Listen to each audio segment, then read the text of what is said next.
Witam Państwa bardzo serdecznie.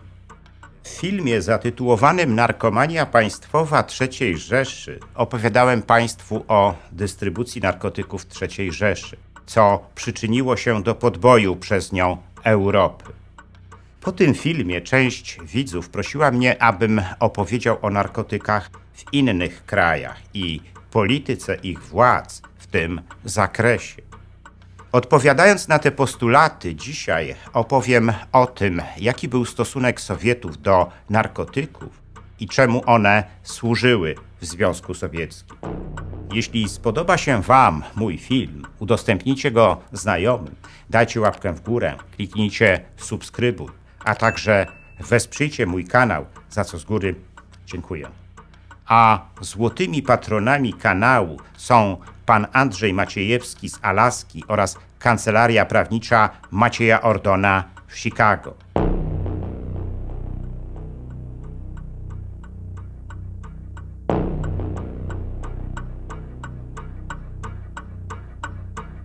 W czasach funkcjonowania komunistycznego bloku sowieckiego mogliśmy usłyszeć o tym, że Związek Sowiecki jest krajem całkowicie wolnym od narkotyków. Podobnie zresztą jak i od innych, nie mniej groźnych patologii. To stwierdzenie mijało się oczywiście z prawdą. W Związku Sowieckim zawsze produkowano i potajemnie eksportowano za granicę ogromne ilości narkotyków i środków odurzających. Można też powiedzieć, że Związek Sowiecki jako pierwszy stworzył narkotykowe kartele i to zanim jeszcze pojawiły się one w innych krajach. To wszystko odbywało się pod ścisłym nadzorem sowieckich władz, a zwłaszcza sowieckiego NKWD, a potem KGB. Tak naprawdę narkotyki były już obecne w carskiej Rosji. Na początku XVIII wieku istniały bowiem w Rosji apteki oferujące medykamenty, które w rzeczywistości były zwykłymi środkami odurzającymi. W końcu XIX wieku carską Rosję ogarnęła nawet prawdziwa epidemia narkotyków, związana z ich nielegalnym napływem z Chin i Europy. U progu XX wieku w Rosji ćpały już nie tylko arystokratyczne elity, ale także rosyjska inteligencja, a nawet chłopi. W czasie I wojny światowej tysiące okaleczonych rosyjskich żołnierzy było leczonych narkotykami. Doszło nawet do tego, że carskie władze zalegalizowały produkcję i obrót opium. Gdy w październiku 1917 roku w Rosji wybuchła bolszewicka rewolucja i zaczęła się wojna domowa, obie strony tej wojny, czyli biali i czerwoni, na masową skalę używały narkotyków. Było nawet tak, że najbardziej zacięte walki w czasie tej wojny toczyły się w miastach o składy apteczne, w których można było zdobyć narkotyki. Dla młodego bolszewickiego państwa stosunkowo łatwa dostępność narkotyków miała jednak tragiczne skutki. Narkomania ogarniała bowiem coraz większe rzesze społeczeństwa. Na mocy specjalnego dekretu Lenina w latach 1918-1922 opium, konopie i morfina wydawane były bezpłatnie robotnikom, chłopom i żołnierzom. Nic dziwnego, że bardzo szybko wpadli oni w szpony tego nałogu. Ta narkomania nie ominęła nawet rosyjskich dzieci. Lord Robert McLeod Hodgson, który w 1924 roku został przedstawicielem Wielkiej Brytanii w bolszewickiej Rosji, po tym jak Wielka Brytania oficjalnie uznała bolszewicki rząd, pisał w jednym ze swoich raportów do Londynu, że ponad 80% bezdomnych dzieci wałęsających się po ulicach rosyjskich miast wciąga kokainę. Dla bolszewickich władz narkotyki były narzędziem do zaprowadzania i utrzymywania spokoju społecznego w państwie. Gdy na początku lat 20. doszło w Rosji do potężnej klęski nieurodzaju, bolszewickie władze rozprowadzały wśród mieszkańców głodujących regionów narkotyki, usiłując w ten sposób zapobiec krwawym buntom społecznym. Nowy bolszewicki kodeks karny tego bowiem nie zakazywał. Zresztą bolszewickie władze w pierwszych latach swojego urzędowania dotowały narkotyki, co powodowało, że ich cena była bardzo niska. W takich warunkach musiała rozwinąć się narkomania i rzeczywiście się rozwinęła, i to na skalę niewyobrażalną. Z tym problemem po śmierci Lenina postanowił zmierzyć się Stalin, który rzucił wówczas hasło, że Związek Sowiecki będzie krajem bez narkomanii.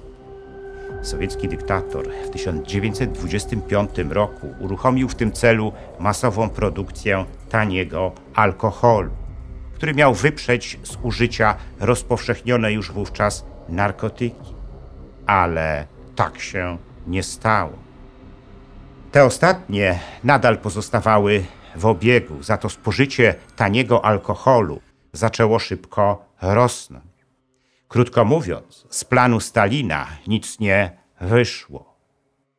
W końcu lat 30. bolszewickie władze rozpoczęły produkcję narkotyków syntetycznych, które ukryte zostały pod nazwami popularnych leków. W 1939 roku do aptek trafiła fenamina, która była niczym innym jak zwykłą amfetaminą. Była ona reklamowana jako środek służący do inhalacji górnych dróg oddechowych. Już w 1939 roku fenaminę podawano sowieckim żołnierzom. Po niemieckiej napaści na Związek Sowiecki zwiększono nawet jej dawkę dwukrotnie, a potem czterokrotnie. To sprawiało, że sowiecki żołnierz był w stanie utrzymać swoją zdolność bojową nawet przez 36 godzin. W wielu oblężonych przez Niemców miastach, jak na przykład było to w Leningradzie, amfetaminę dodawano nawet do racjonowanego wówczas chleba. Robiono to po to, aby podnieść kiepskie morale umierających z głodu mieszkańców miasta. Ale w czasie Wielkiej Wojny Ojczyźnianej Sowieci wspomagali się również niemieckim perwitinem, który otrzymali od Niemców przed wybuchem wojny w ramach sowiecko-niemieckiej przyjaźni. Jak już Państwu kiedyś opowiadałem, niemiecki perwitin był odmianą metamfetaminy, która, jak reklamowano, miała orzeźwiać umysł i łagodzić skutki wielu dolegliwości. Gdy zapasy niemieckiego perwitinu się wyczerpały, Sowieci rozpoczęli jego produkcję w kraju. Perwitin był w Związku Sowieckim w powszechnym użyciu praktycznie do lat 70. XX wieku.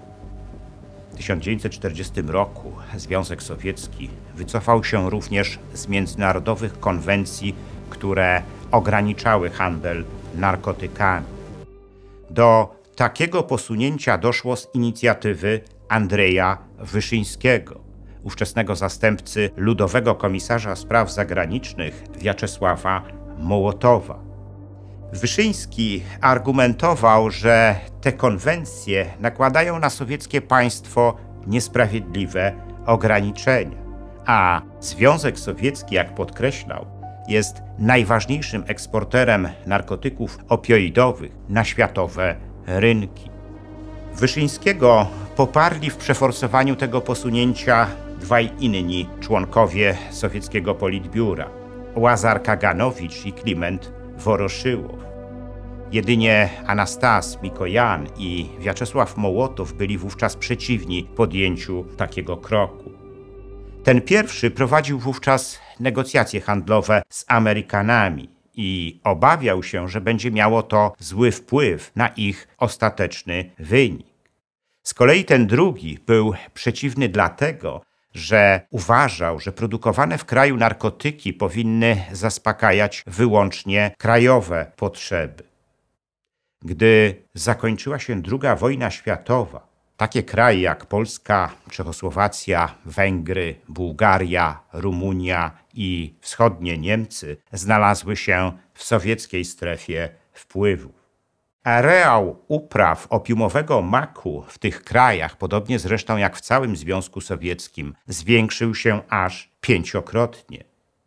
Najwięcej upraw opiumowego maku było w Sowieckiej Republice Kirgizji, nieco mniej w innych środkowoazjatyckich republikach Związku Sowieckiego. Tam w każdym kołchozie zasiewano rocznie co najmniej 500 hektarów maku i konopi indyjskich. Zbiory trafiały do specjalnych punktów skupu. Tyle tylko, że po drodze spora ich część znikała. Przyczyną tego stanu rzeczy była rozbudowana w Związku Sowieckim sieć kradzieży i nielegalnej dystrybucji opium i konopi indyjskich, kryta przez lokalne struktury partii komunistycznej. Ich przywódcy bardzo szybko stawali się kimś w rodzaju szefów narkotykowych karteli. Krótko mówiąc, powojenny Związek Sowiecki na skalę przemysłową produkował zarówno naturalne, jak i syntetyczne narkotyki. Te ostatnie wytwarzane były między innymi przez zakłady farmaceutyczne w Leningradzie, Charkowie, Moskwie i republikach bałtyckich. Cała ta produkcja znacznie przekraczała krajowe potrzeby. Dlatego właśnie nielegalnie eksportowano ją do Chin, Korei Północnej, Wietnamu i krajów Ameryki Południowej. W tych ostatnich odbiorcami sowieckich narkotyków syntetycznych były komunistyczne partyzantki, które zyski z ich dystrybucji przeznaczały na zakup broni i bieżące finansowanie swojej działalności. W latach 60. Sowieci zaczęli także nielegalnie eksportować narkotyki do krajów afrykańskich. Zazwyczaj tych, w których chcieli mieć swoje polityczne wpływy. Cały czas starali się jednak ukrywać ten proceder przed opinią międzynarodową. Systematycznie ulepszali również genetycznie krajowe uprawy maku i konopi, aby były one wydajniejsze. W tym celu w latach 60. sprowadzili do kraju nowe odmiany maku z Polski i Węgier. Uznano je za odporniejsze na warunki klimatyczne, jakie panują w Związku Sowieckim i wydajniejsze. Ale był jeszcze jeden powód tego importu. Otóż uznano, że sprowadzenie polskich i węgierskich odmian maku do produkcji heroiny zwolni sowieckie kołchozy od obowiązku ich uprawy i pozwoli im na realizację innych zadań produkcyjnych. Miało to poprawić kondycję sowieckich kołchozów, ale tak się nie stało. Gdy na początku lat 70. XX wieku rządy w Afganistanie przejęli afgańscy komuniści, Sowieci w ramach internacjonalistycznej pomocy dostarczali im swoje najlepsze odmiany maku. Afgańscy komuniści bardzo szybko rozwinęli ich uprawę w swoim kraju. Produkowana w Afganistanie heroina dzięki pomocy sowieckiego KGB trafiała potem na rynki Europy Zachodniej i Ameryki. Szlak eksportowy tej heroiny wiódł zazwyczaj przez Władywostok do portów w Japonii i Korei Południowej, a stamtąd na Alaskę i do miast zachodniego wybrzeża Stanów Zjednoczonych. Inny z tych szlaków wiódł na Kubę, a stamtąd do krajów Ameryki Środkowej. Nikaragua w czasach rządów generała Manuela Noriegi była najważniejszym z nich. Ale prawdziwie złoty wiek przemytu narkotyków przez Związek Sowiecki zaczął się wraz z wybuchem wojny w Afganistanie. I nie tylko dlatego, że sowiecka KGB nadal kontrolowała afgański eksport heroiny. Także dlatego, że do narkotykowego biznesu włączyła się wówczas także kadra dowódcza sowieckiego kontyngentu w Afganistanie. nawiązała ona dobre relacje z afgańskimi producentami heroiny. Po powrocie do kraju sama zbudowała potężny kartel narkotykowy, który w kolejnych latach zalał nimi Rosję i cały świat. Warto również wspomnieć o tym, że Afganistan od czasów wojny z Sowietami jest największym na świecie producentem heroiny. Jak szacują eksperci, ponad 90% heroiny, jaka trafia na światowe rynki, pochodzi właśnie z tego kraju. Ale dla Sowietów były też skutki uboczne ich kilkuletniego pobytu w Afganistanie.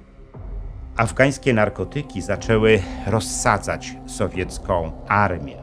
Spośród prawie 600 000 żołnierzy, jacy przewinęli się przez sowiecki kontyngent w Afganistanie, zdecydowana większość z nich, mówiąc kolokwialnie, jechała na afgańskiej heroinie.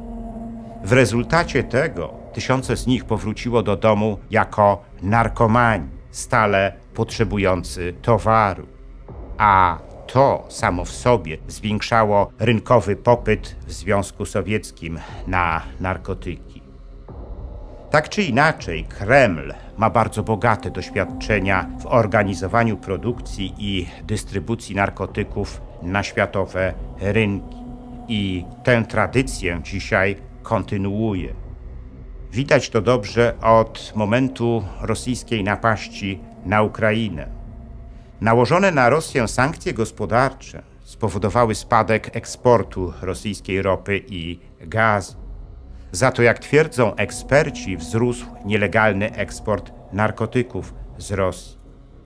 Stało się tak dlatego, że ten eksport jest dzisiaj elementem wojny psychologicznej z Europą. Ale też więcej osób jest w ten eksport zaangażowanych. Gdy zaczęła się wojna na Ukrainie, Rosjanie wypuścili ze swoich więzień i kolonii karnych odsiadujących wyroki narkotykowych dealerów. Teraz działają pod ścisłym nadzorem rosyjskich służb FSB i SWR.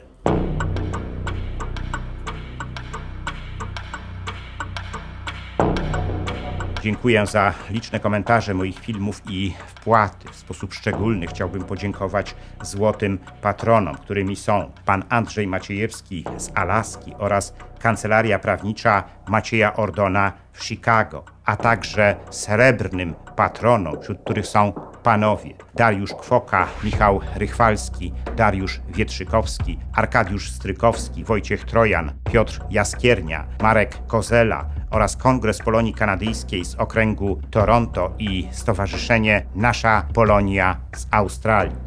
Dziękuję również pozostałym patronom, gdyż każda kwota wsparcia jest dla mnie ważna.